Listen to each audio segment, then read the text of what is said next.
This video is about the question, what is IBL? This is both a simple and a complicated question to answer. For starters, IBL stands for Inquiry-Based Learning and is a form of active, student-centered instruction. While IBL is used at all levels, from elementary school through college, our focus at AIBL is college mathematics. IBL is a flexible teaching framework, not a specific method, technique, or curriculum.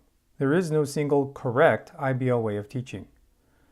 There exists a large variety of IBL teaching methods because instructors teach different topics to different student populations at a variety of institutional settings.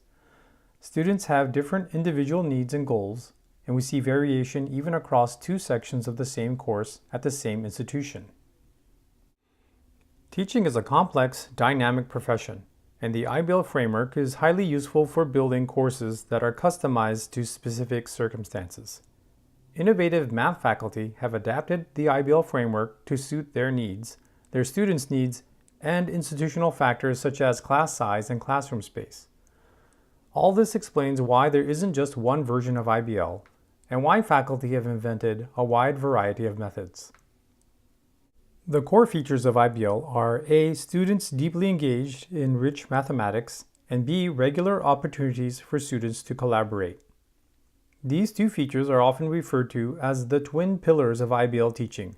Students are experimenting, working with new ideas, and grappling with fundamental concepts. A third pillar of IBL teaching is the instructor inquiring about student thinking. Day-to-day instructor decisions are based on what students have been doing in class, what they are stuck on, and what they are able to do. What happens in class today depends on what happened during the previous days.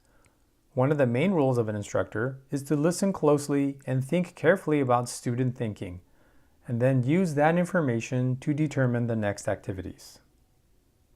In IBL classes, students are doing the sense-making, the structuring, the identifying of key ideas. The instructor is creating and managing experiences that support student thinking. In IBL classes, students are getting stuck, where getting stuck is viewed as part of the learning process. Students have an opportunity to learn that productive failure and growth mindset are two important ingredients of success. Learning math is far more than memorizing algorithms. In short, IBL instructors are like gardeners, cultivating an environment where students can learn and grow. The Academy of Inquiry-Based Learning supports the Big Tent philosophy of IBL. We value and welcome a diversity of perspectives of IBL, whether it's using groups, student presentations, inquiry-oriented methods, flipped learning, combinations of these things, and other forms of inquiry. Thanks for joining us.